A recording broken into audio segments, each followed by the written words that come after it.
Have,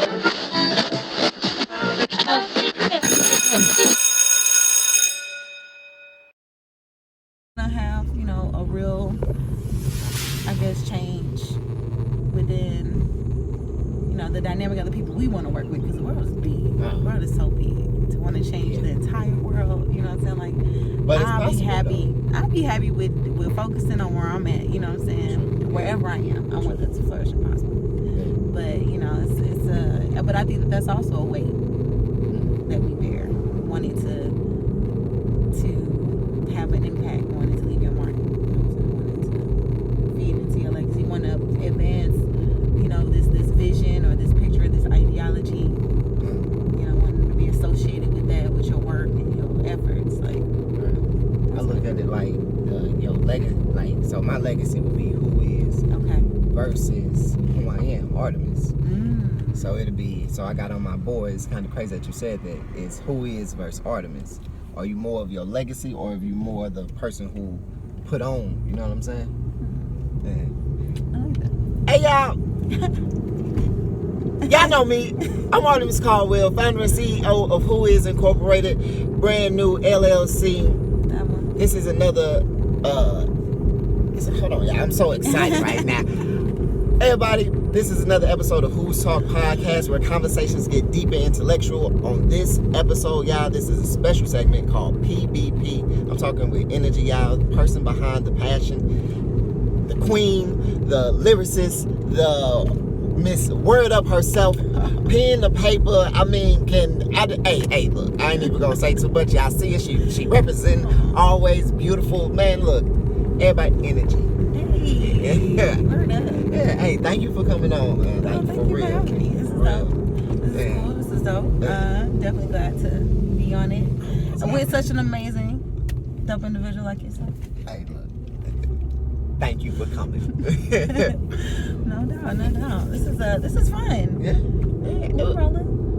I know we was talking off air or offset, and it was just more so learning more about each other, like a newfound friend. I'm jamming with you. And it's just like, I really just want us to sit down. Like, this is more of a conversation, to where, like, I want the people to really, in our communities, in the poetry community, in the St. Louis community,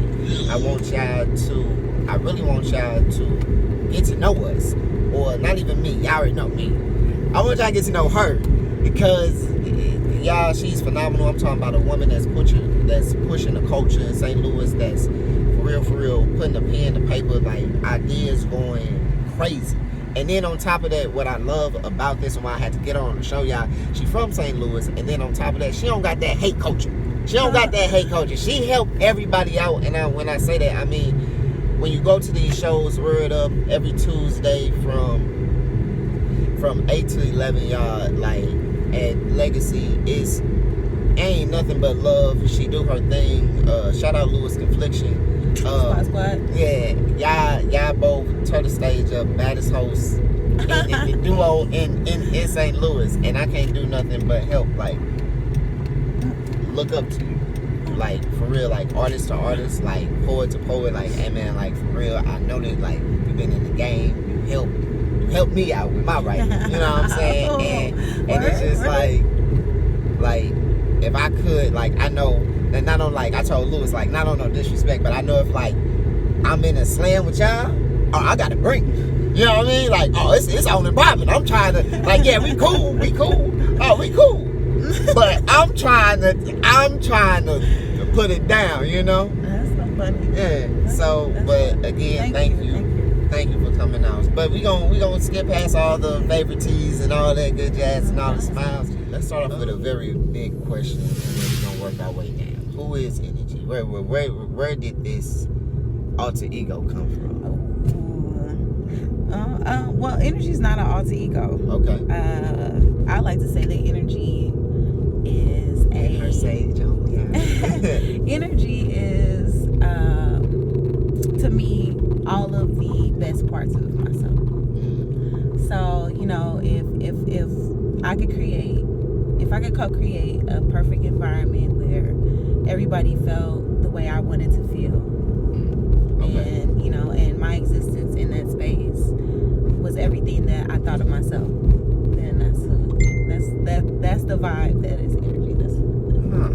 what really is dope though is that I didn't even come up with the name.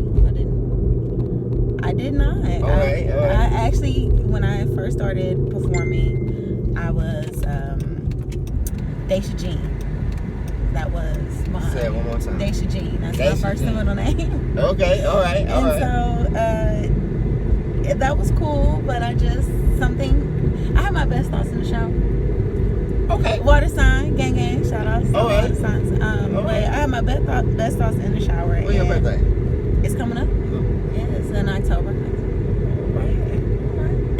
All right. October 17th, right? Oh, whoa, Libra. Okay, Yeah, let's Libra see. day. It's Yeah. my sister's birthday. Okay, turn up. Yeah. No, but yeah, so this thought landed in my mind. You know, I was thinking about changing my name. We were moving to a new location. I really wanted to kind of, if I was going to rebrand, and I just wanted to come with a new name too, right? Gotcha. So I'm in the shower, and something like I had this download that just told me, it's like, Energy. Your name's Energy. And I said, Energy?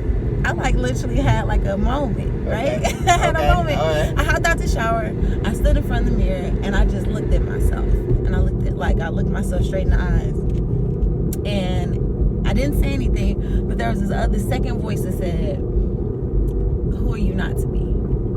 Yeah. Like if I had a moment of self-doubt, if in my reflection in the mirror, I was feeling the hesitation was self-doubt, you know, if that was what it was, why?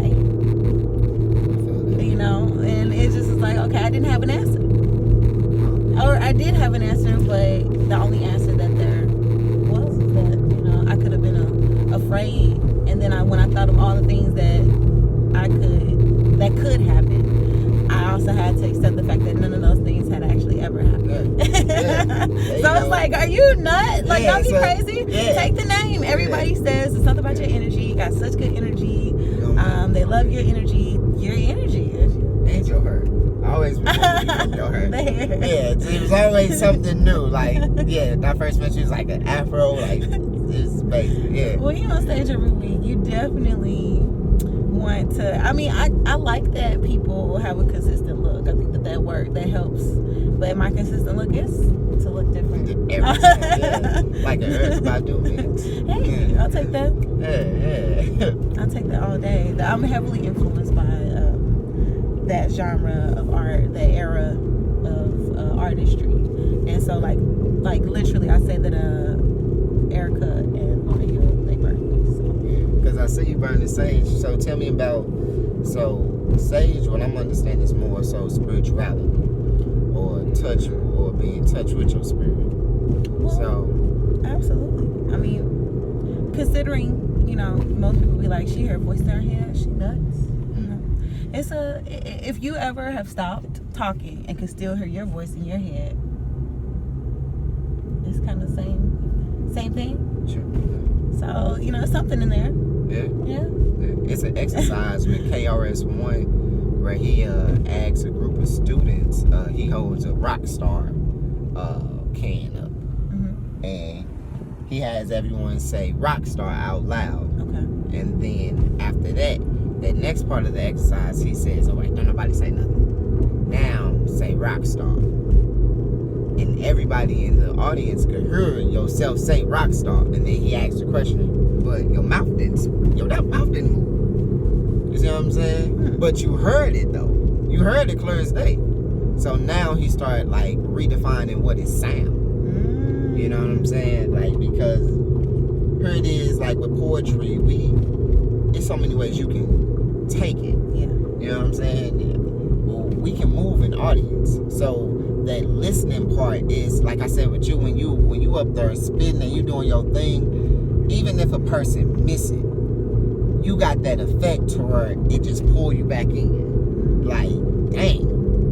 I might not have caught that first piece, but hey, bro, you heard the last. Hey, bro, that was my favorite part. You know what I'm saying? It's like, bro, you only talking about the ending, but bro, that part was tight though. You know what I'm saying? And it's just like the uniqueness of it, like the language that you use, the way that you put it in, like your sentencing. I know you said you create from the shower. So we already. It was just that. It was just one of those aha moments, that happen frequently. Okay.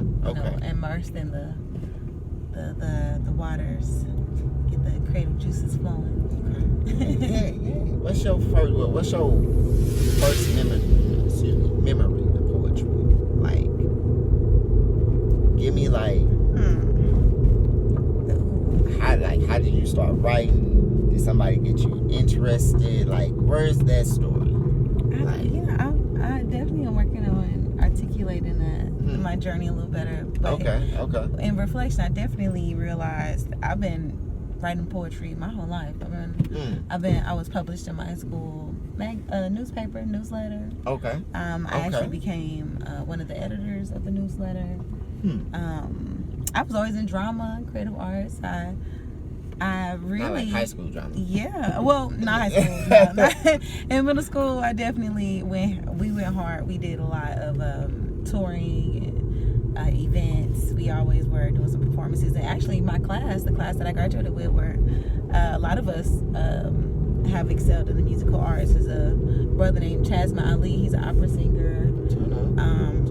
Jordan Johnson. He's Shorty. They know him by Shorty the Prince. He's here, local legend. Okay. Yeah. Reggie Sons, his artist name. Okay.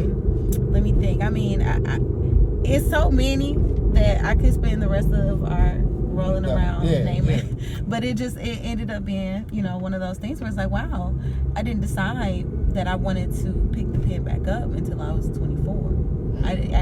I stopped writing poetry. I didn't do anything very literary. I did more like painting and like sculpting and that kind of art in high school, but I didn't really start back writing until. Why? I can't say. I don't. I may have just been going through one of those phases people go through when they're not really feeling it. Right? It was less of a self-introspection. I wasn't really. I was in like regular daily life mode.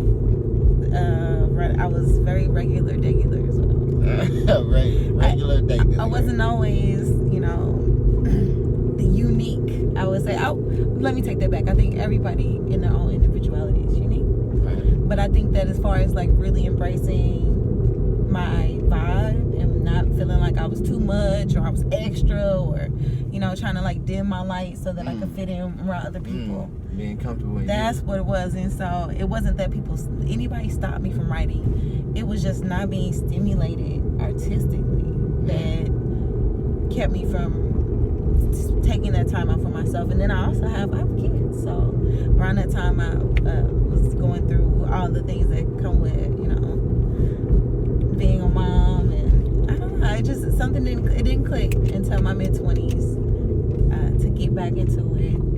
And it was honestly right when I was offered the opportunity to start the open mic. Now you brought it up. Y'all see your shirt. I didn't say it. Y'all said it. Where would it come from? Well, you said like that opportunity is presented. Like, I know, it's crazy. It's crazy how just life happens, and then you start speaking things that you want to do differently and see differently, and then you start seeing that stuff actually, like those opportunities start coming where you can practice what you are, preaching or practice, put into practice the things that you say you're going to do, right? And it came with like a detoxing, I guess. Like I wanted to do something different. I knew that I was tired of doing what I was doing, so I realized all my jobs have been in service. And at every point in my jobs, I feel like my pay was determined by how much a person appreciated the work that I did for them, right? So being in service, I realized it wasn't the jobs themselves. Like jobs are shitty, It wasn't the jobs themselves. It was the interaction and the engagement with people that I really thrived off of.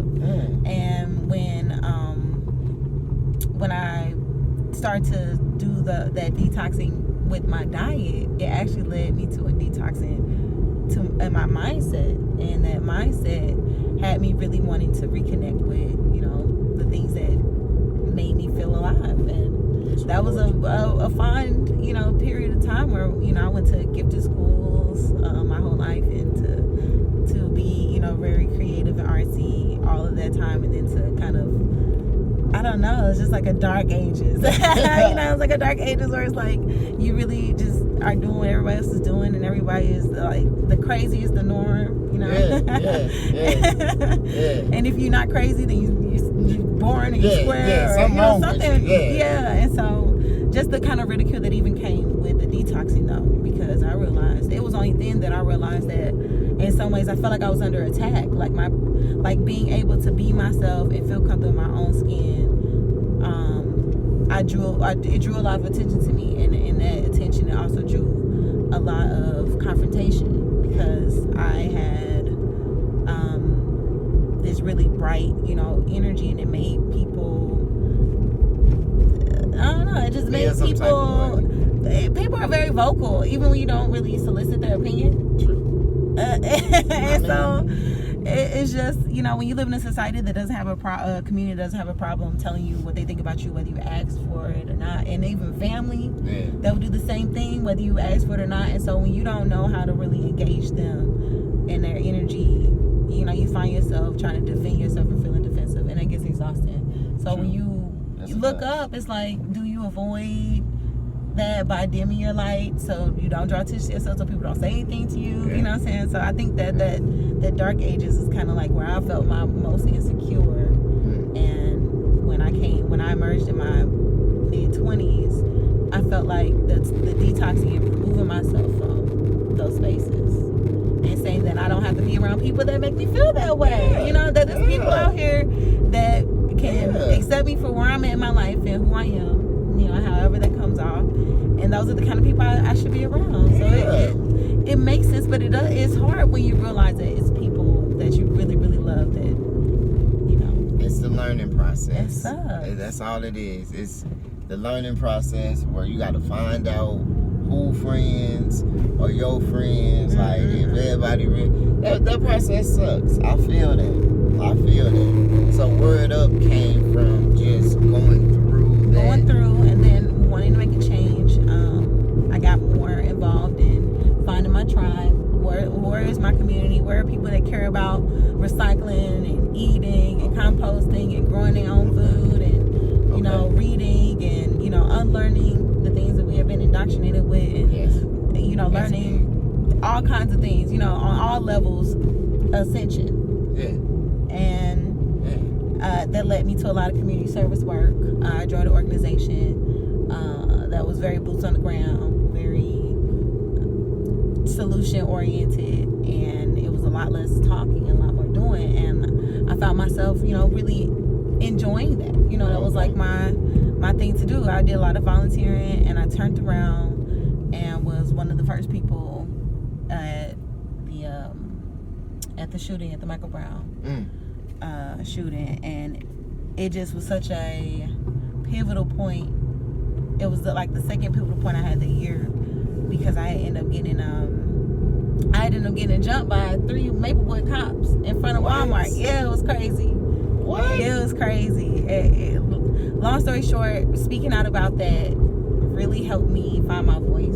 Okay. And then when Michael Brown was killed, I wanted to figure out who this community is in St. Louis. Like, we don't realize we don't even know the people that live across the street. You know what I'm saying? People don't know people like they used to know people. So it's hard to hold people accountable when you don't even know your neighbors, Or you don't even know yourself. Exactly. And so the community engagement that I developed in Campfield allowed people to feel more comfortable vocalizing, their ideas and communicating amongst themselves, and even just get down to the story of what happened to Mike Brown. Yeah. Like, it was just so much that came from being able to open up and have conversation, that I started having more conversations at other places. And one of the places had offered me a regular night to have people come and, speak their piece. Okay. Yeah, and I thought that was the coolest thing ever. Yeah. All right. Yeah, so I didn't want it to be just all political, though. I definitely wanted it to have a creative element. And I reached out to DJ Fred. Shout out to Fred, aka Smooth. And he glitch. It was a brand new business. He dropped a business card in a little fishbowl.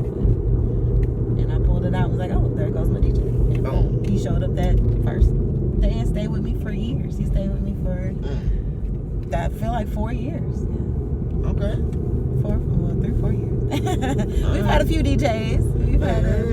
But Word Up, the bigger mission behind Word Up, as we developed it out, it became more about supporting the arts community here in St. Louis. I mean, that's the premise, is the mission, is really the major activity, but it's something about the local creative, like the independent creative arts community here in St. Louis.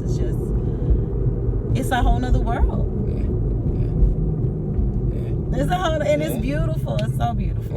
It has its moments just like any other community, but overall, you know, it's so phenomenal to see these people and to hear this talent and to just to know that these people reside and blossom out the same, you know, community you did, you know. So to be able to share that art and have a platform where you feel comfortable, you know, sharing that art. And see, man, that's what I'm talking about. The reason why I do what I do is because I'm trying to tell everybody, like, St. Louis is not a bad place. Not at all. Like, as much as they say, like, oh, we like number one in crime. It's crazy people that live their life on the edge. It's very pressurized, and it's.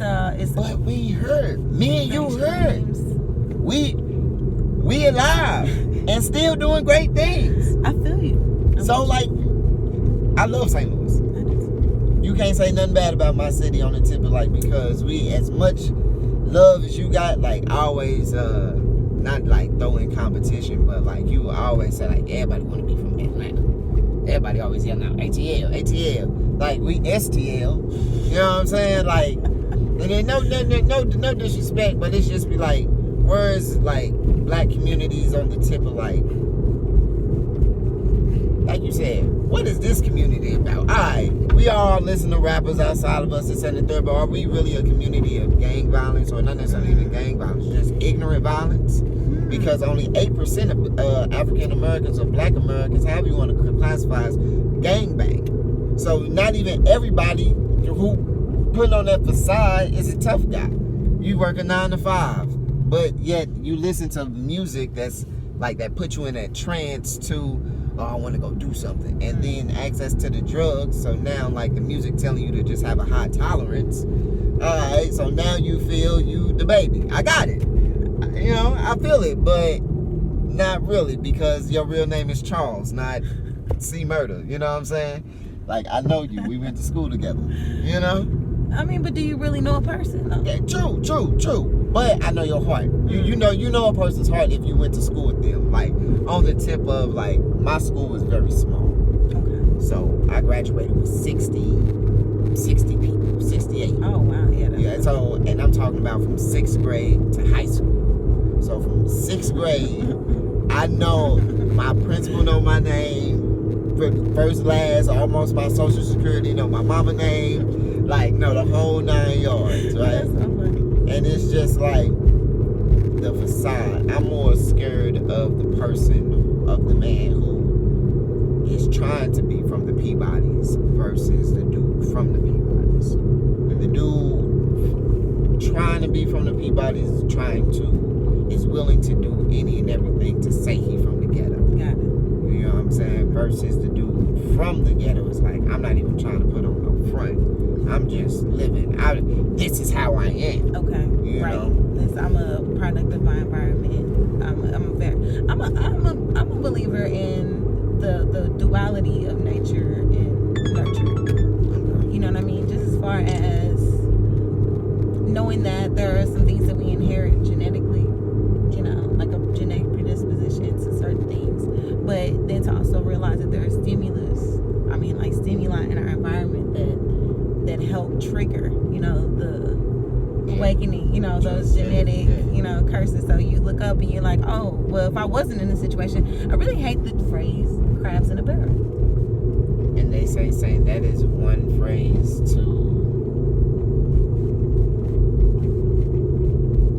I feel that. That's one phrase that I've always heard describe St. Louis. But I mean, if we like hate the narrative, why don't we change the narrative of that? Yeah. Why don't we be monkeys in the burrow? I feel that. All right. Next. What's the game? How do you play monkeys in the burrow? How do you? What's the goal? Everybody got to connect with the hand. Okay, that's correct. Yeah. Come on, brother. Look, people, it's the mindset. You know, I realize that. You know, don't nobody want to be called a monkey though. That's where we at now. But don't nobody want to be called a crab either. I feel that. Which was worse?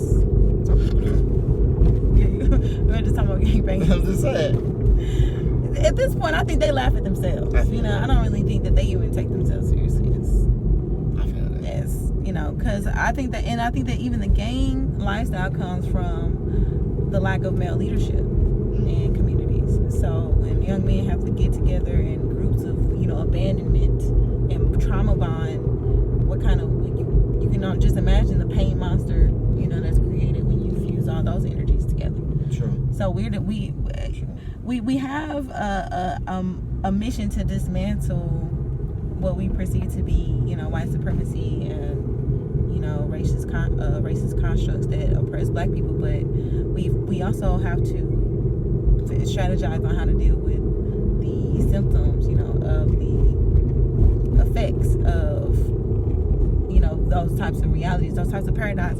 And it's some people that will swear up and down that they're not affected by those paradigms, and that may very well be true. But if you are a human being, you know, the humanity, you should say no one should be living that way. No, and if I have something to say about it, I would advocate on behalf of that person, because I know that they're more powerful when they're more able to be heard when they have people around them that actually care.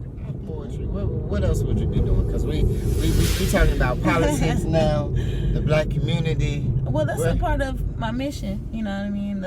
That's where I started. I've never felt more at home with the people than I felt with black people. No matter what, you know, is out there, what people perceive, you know, the community to be like, our communities to be like. We do have like this monolithic black community that everybody a part of, and just because you brown, me you down. Yeah. But you know, it's crazy. it's goofy, but we do it, and you know, it's fun, and we enjoy that inclusion, and we also have this connectedness because of it that helps us enjoy more of life. I guess the growth that comes with having, even though we have, I guess, as a group of people have these commonalities, these shared experiences, we also have grown up in these different ways, but we still can't connect because I know it's a resonance, you know. I don't know. Yeah. I feel it. I don't know. I feel it. And when I started speaking out about what happened to me, those were the communities that felt the most impacted, because I look like, you know, they niece or daughter, or, you know, and I never really thought it could happen to me, because prior to my experience with the police, I hadn't ever really had a negative experience with the police. So I didn't have any opinion of what the police was doing, even when I saw before my ground, you know, situations. But I was also learning more politically. So the political piece had to come, because when you grow up, it's two things you really don't want to talk about in shared spaces. It's politics and religion. Okay. Yeah. So, but when you don't talk about it, it's hard to formulate an opinion on it. True. Because I mean, well, you can have. I won't say it's hard to. It's easy to, right? Yeah. But then you realize that it's so much more about it that you haven't considered. Yeah. So I don't know. It just is like, okay, learning about MOVE, learning how they bombed Tulsa, learning about things that I had never heard of prior to my 20s. You know, it was a lot that I realized we were up against, and getting into protesting and getting into supporting policy change, we're just getting more vocal, getting more informed. It just came with, of course, this need to speak, have speech, be vocal. So I don't know, the idea is to continue to pour into the black community with encouragement and enlightenment, and then of course empowerment, because then we have to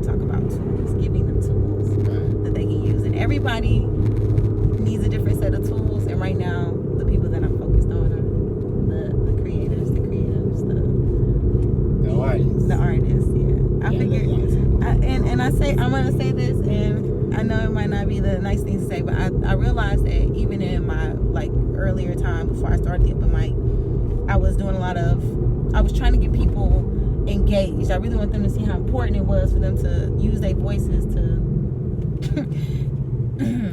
but people was comfortable with collecting a Social Security check or disability check and not doing anything to really help the community. But these were people that were the most vocal about what's wrong with the Black community and most vocal about what needs to be done, but they would never do anything. And I said, well, who are the doers? Right. Who are the people that are already doing something? Who are the people that see themselves and see themselves, the vision? I don't know, vision. Being a part of the change. And can articulate that vision. They might not even be able to, with painters, they might not write it out in words, but it's it's a process and how it comes together. It's still a language within itself. You understand it, you look at it, and you draw from it an understanding based off of things you see. You know? It's amazing. And so, how can you not want to continue to uplift that? Especially when you know that every cultural shift in the history of mankind, every next, I guess, phase of human development or what have you, came with some sort of arts renaissance. I was just thinking that. Get out my head. I was like, it's like you kicking up a St. Louis Renaissance. Well, you said culture. What did you say? Yeah, you're pushing the culture. Pushing culture, yeah. So culture pusher. I like that. Culture. I'm wanting to pick up this term. Right? I want to use that culture, put culture into somewhere. So I said I want to be considered a cultural revisionist. Cultural revisionist. Okay. What is the vision? So Word Up is my piece to, with the vision. To add on. To add to the vision, yes, absolutely. To give the vision, my version, I guess. Okay. One profession, if not poetry, what would you be doing? More like a community organizer, or what'd you say? A community reviser. Yes. Revisionist. Excuse me. A cultural revisionist. I'm sorry. Cultural revisionist. I honestly do feel like I would be in some sort of community development position in some way, right? But I make jewelry. I'm an artist. I'm still very much a multidisciplinary artist, but poetry has opened so many doors for me. And it's been such an amazing journey that I just can't, it's my favorite vehicle right now. I'm just riding away. I feel that. It's so many I feel that. dope moments that poetry has created for me. So I feel I'm that. addicted to poetry. I am. Okay. But yeah, if I did do something else, I definitely would probably do my jewelry art. Possible. It's a different mode of healing. Health and wellness is definitely key. If I was gonna slide into the 5 things that are, health and wellness is something I push heavy. Health and wellness. It took me to get healthy to free my mind. Okay. So I know that there's a key, and that's one of the major keys. That's that's the first key is to release, to regain control of your body. When you are putting trash in it, you think trash, you think trash. True. My wrestling coach would say that if you eat crap, you perform like crap. And then we'll go get some McDonald's. Got a wrestling meet tomorrow. Now all of a sudden all of us cramping. He's like, I told y'all. So yeah, I feel that. Yeah. All right, so we got health. I need 4 more. 5 things you stand for. Wellness is a directly connected to well-being. Okay. And when you have that, I won't necessarily say balance, but when you have that confidence, in the choices, the ability to make good choices on behalf of your highest self, you really, you can spread that that same kind of energy to people around you. That's necessary.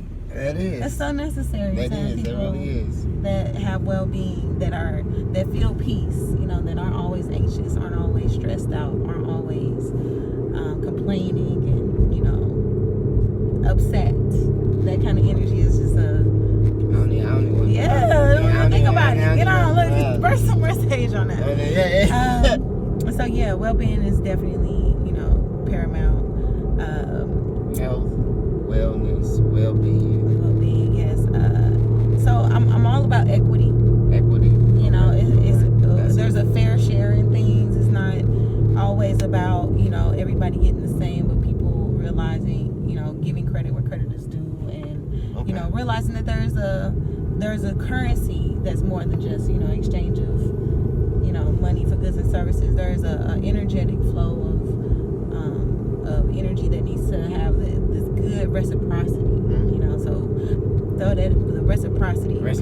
Yes, all right. I like that. I need to have that. Right. What I pour into you, I receive unto me. Yeah. Okay. And if your cup runneth over and you got more, and just know that's gonna come back to you. You know what I mean? Like, tenfold.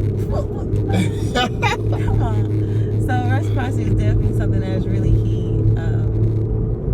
And I guess although it's not that energy per se is always the most positive and is never down and never has those moments of self-doubt that occur, or those big moments of where it's like how like how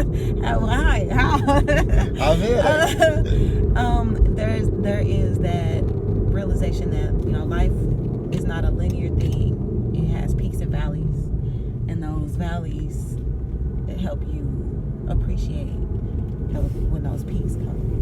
The stuff that you go through when you're at your lowest and it seems dark and it's not a lot of light, but as soon as you start to get on that upswing, you get right back up. It's so worth it, So having that ability to still have gratitude and appreciate, the goodness that comes with the not so good, in perspective, Yeah.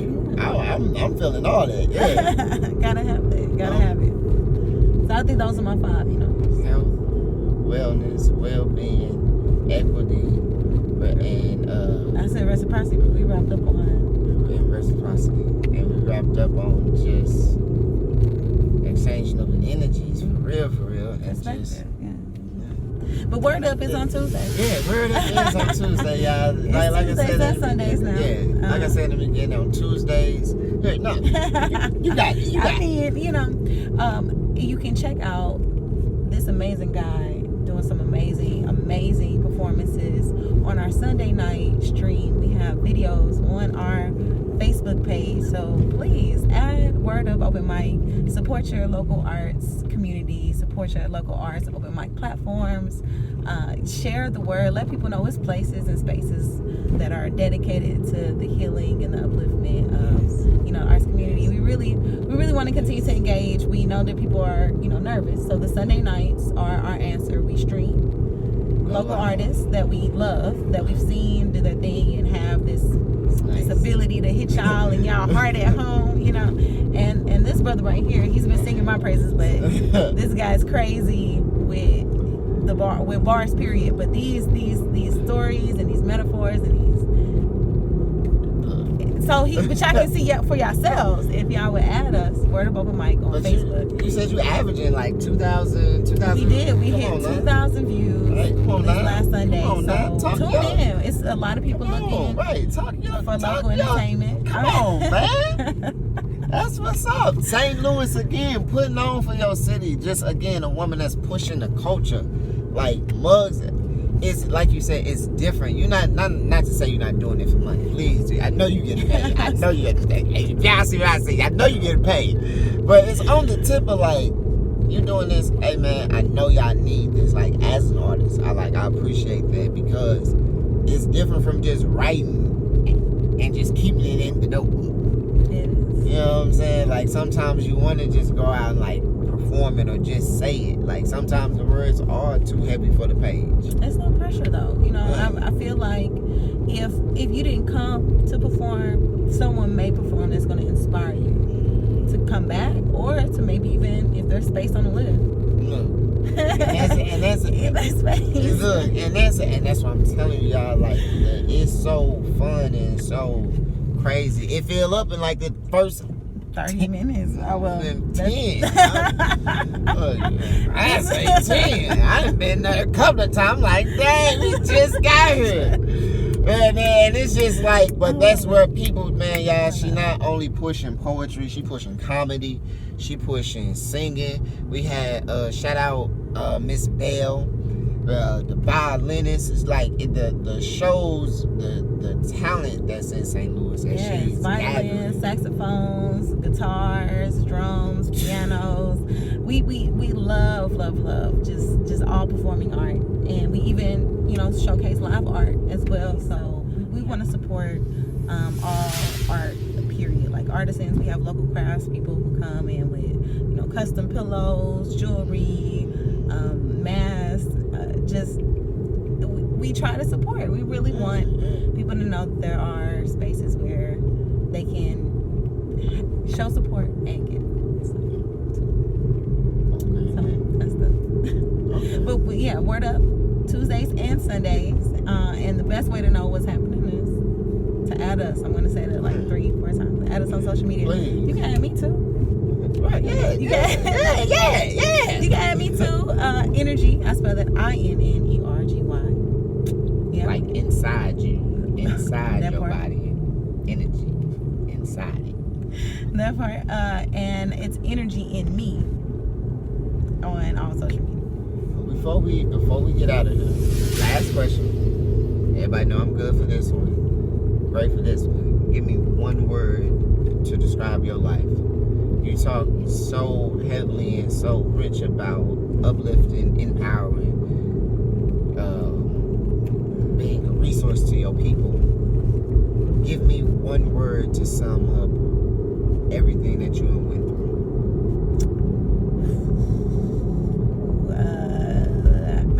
I went back and forth thinking of I did. And so I would say in one word, divine. Okay. That's the word I would use.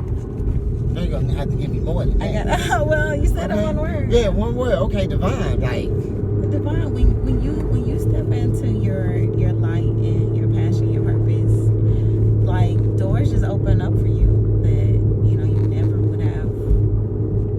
Like you couldn't possibly have. Like it's things that have happened in my life that I just was like, there is no way I could have ever have seen the inner working mechanisms that triggered all of the series of events that led up to the moment where this worked out for me. Like I know I may have had a small contributing piece, but yeah. So to have those moments where it just like miracles. it sounds, I guess, I don't know, but it is like whatever that vibe is, the energy is, where it's like, whoa, like yeah.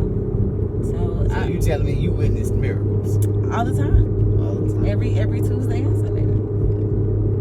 I mean, and even times off stage. Yeah, so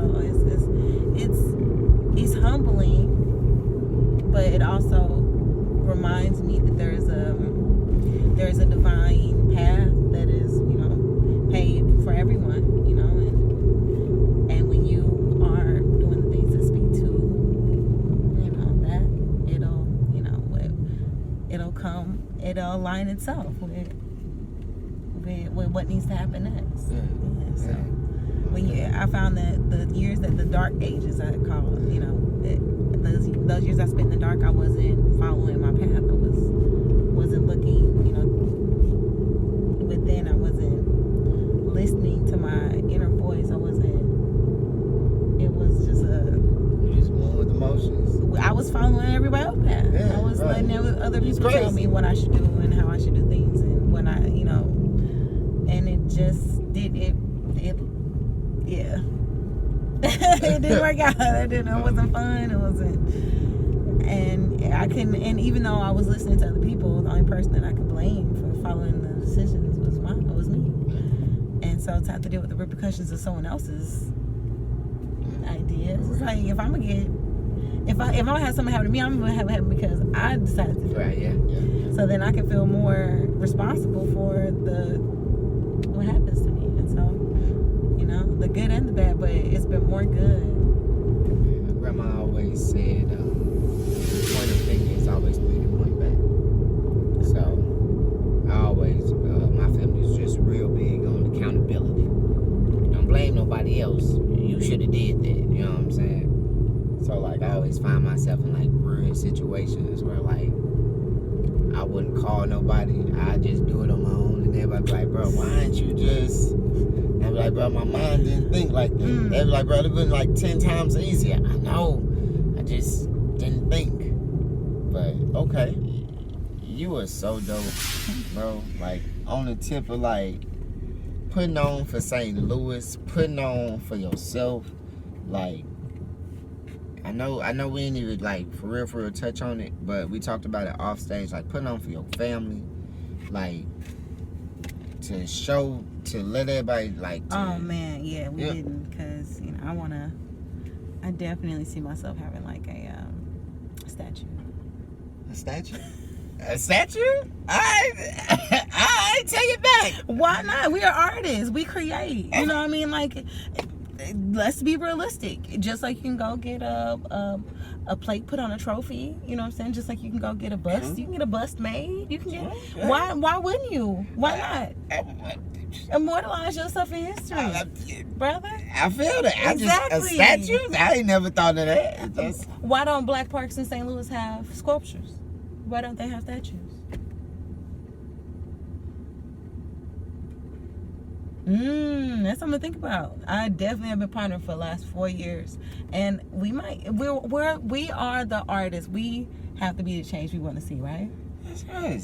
Go to any major park that black people go to that have historic black history, like historic black spaces in predominant black communities, and they still don't have. You won't even see remnants of the famous buildings and the success stories and the different, you know, what made those pocket communities in St. Louis, particularly the predominantly black ones, what made them so important. It was because they were so successful. You know what I'm saying? They looked amazing. And then you have the nerve not to even have a sculpture or a plaque or a placard or a... I mean, that's all how we view ourselves. I see. Okay, you won me over. Yeah, let's do it. I mean, you know. A statue. Make it real. So yeah, legacy definitely something that drives me. My parents they didn't, you know, in contrast to your story, I had the flip side, whole opposite. I don't even, and this is no shade to my mom, but I don't think that she even anticipated everybody going to college, let alone graduating from high school. So when we, you know, the next phase, it just wasn't something that we heavily discussed and, you know, was kept as an important thing on my mind. So I did a little college and just felt like I could come back to it at any time. And just started living my life, and you know, I was a mom by then, so it just was kind of. But because of that, not having that kind of like structured, rigid, you know, regimented, you know, I want to leave my kids this legacy, this birthright, this, you know, this stored wealth of information, you know, that they have access to that I didn't have access to when I was a kid. And so when I grew up to be an adult, there were so many things I had to gather still. You know what I'm saying? Like it's stuff that you're supposed to have. It's part of it. Look, this is all our legacy. Our shared legacy. You know what I mean? And so to keep that and to have that and have it available for my kids to have way before I had it, I can only imagine how much more they could do. They were in my position, and you know, I believe reincarnation. Okay, and my kids are totally my reincarnation. I look at my daughter, I look at my son, and I stare at them, and I'm like, yo, I see myself so much of me and you. You know, I see so many of my decisions in my life path and reflected in everything that is happening with them, you know. So it's like, yo, that's why I see myself more as like a guide, and, you know, but I do want them to reach for the stars. No, so, hell yeah. Hell yeah. Like, I always throw in the argument, our parents never broke down. They always wanted better for us, but you never broke down what's best for us. Like, your best for I us. need some air on that one. You know what I'm saying? Facts. Like, your best bet could be better than me. Just be, say my mom, no shade to my mom, say she cap out at $60,000 a year. Okay. Dies. Now, say all of a sudden is, soon as you leave, it's only, I'm capping out at 65. That's better. But by you never defining what's better, now I'm supposed to be okay with that 65 versus your 60. I mean, you know, and again, no shade, but there's some parents out here that don't think that, you know, you shouldn't have to go through what they went through. You know, I grew up also in a household where, you know, I won't say that there was nothing about me that was special, but when it came down to it, we all went through it. Yeah. We all got it. You know, it was minimized. It wasn't like, oh, we got to make sure you avoid making decisions like this. It was like, we all make decisions. You know what I'm saying? Yeah. I don't know. It was really a backwards thinking. You know what I'm saying? Because you definitely don't want your kids to go through the same things you went through, which is why you work hard to provide for them access to opportunities that, you know, could give them more options, you know? Yeah. And so that's kind of the overall. But breaking generational curses is a thing.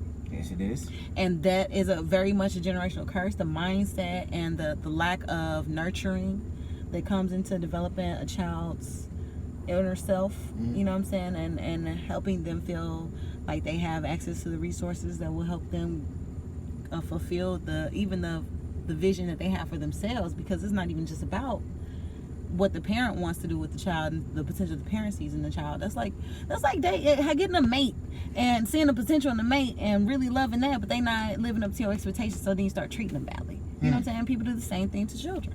You know what I'm saying? And I don't think that treating them badly makes them want to be more of who you want them to be. It makes them resent you. Right.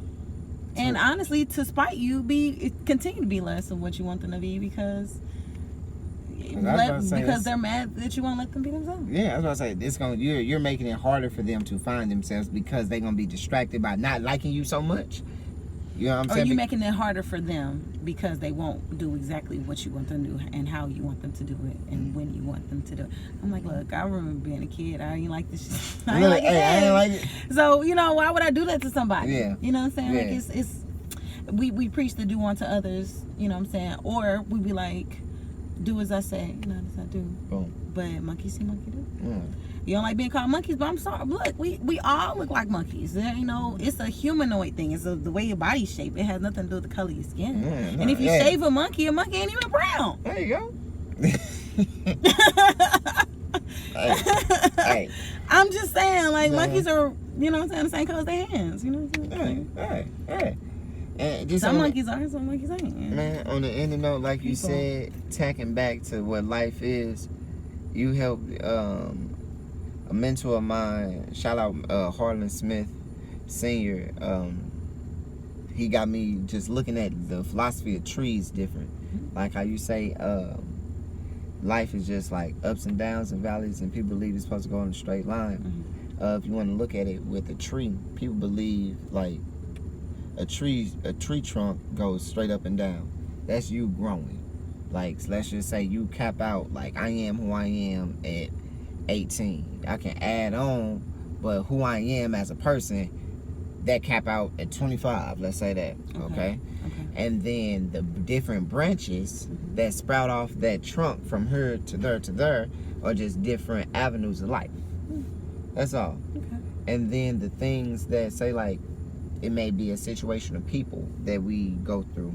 These situations and people that we go through may be as strong as a branch. And those branches may be as big as You know what I'm saying? And that's where it goes to show again. As we can see right in front of us, these branches, some branches are small, some branches are thicker than, just as thick as the trunk. And that's where it goes to show, like, the small branches be like, say you make a mistake. That's the world not over. Because it's still a bigger part of the tree, as we can see. And it's on the tip of, okay, now we going into the leaves. The leaves are just things that you could just shed off, like situations. Again, people. But situations come up, a dime a dozen, you'll find yourself in it again. But just be ready for it in a different manner. You know what I'm saying? I like that because even like the season. Yeah. And it comes on the leaves. yeah. Write a poem about it. I mean, you know, it's funny you say that. I actually wanted to write a story about the story of trees. One tree being old. He has a long story but has a bad mind because he's been here for so long, and so his story is gonna be less personal. And then a younger tree whose story is gonna be super personal because he's only been here for a short amount of time. So he gonna be experiencing 2020 like 2020 versus a tree that been here since the 60s. He gonna experience 2020 like, oh man, I remember when Reagan was president. You know, so just the contrast between that. And then too, people don't plant trees as much as we want to help the earth. Well, people also don't realize it's a floating lake of floating mass of plastic the size of Texas in the Pacific. Crazy. Yeah. Texas is big. Texas is huge. So that's a lot of plastic. Okay. And then we keep eating the fish that clean the ocean. So. Hey, Innergy. This episode is one of those. I could talk to her forever. I'm going off of her energy. She going off of my energy. Wrapping up. I'm Artemis Caldwell, founder and CEO of Who Is Incorporated. Now one of the brand new LLC, one of the baddest nonprofit organizations out there. We all about spiritual uplifting, understanding identity and bringing it to understanding identity and unity and bringing it to the community, letting y'all know exactly what's really popping. We meet people like her. We seeing what they doing. We getting behind the person behind the passion, and we letting y'all know like these people around y'all. They not like celebrities you can't touch. This ain't no Denzel. This ain't no Ice Cube. So where like these people are positive influencers who choose to help and reach out to the people that they say they want to help. And that's what I do. Y'all know me. If you say you're gonna help, I don't understand why you don't want to. That's my argument. You know what I'm saying? So again, where can they find you at? They can definitely check me out on all social platforms at Innergy. Okay. INNERGYINME. Innergy in me on everything. I'm on Twitter, Facebook, Snapchat, all of that good stuff. We have fun. We kick it. We jam. We get to see like behind the scenes stuff with the open mic and all the other fun, cool things that I do, including this amazing. Look, I can go out there. We wrap this up. Word up. Tuesdays, Saturdays, Sundays. Tuesdays and Sundays. Thank you. Hey y'all, Junk Free Saturday. We all we put it on. We go out, clean the community. We also got a kickball game coming up on the 20th. Come out, show some love. We gonna have some barbecue out there. We have to pay for that. We gonna have the music. We gonna have all type of stuff out there. It's gonna be just fun for the family. Get out, burn some of this quarantine fat off. Let's do that. It's going on from 2 to 6 Sunday. Okay. Yeah, On the 20th. Yeah, on the 20th. Okay. Yeah, at St. Ferdinand Park. We doing our thing. If you competitive, you better not play against me. But yeah, we done, y'all. We done. Anything else? We done. I hope you won't stop.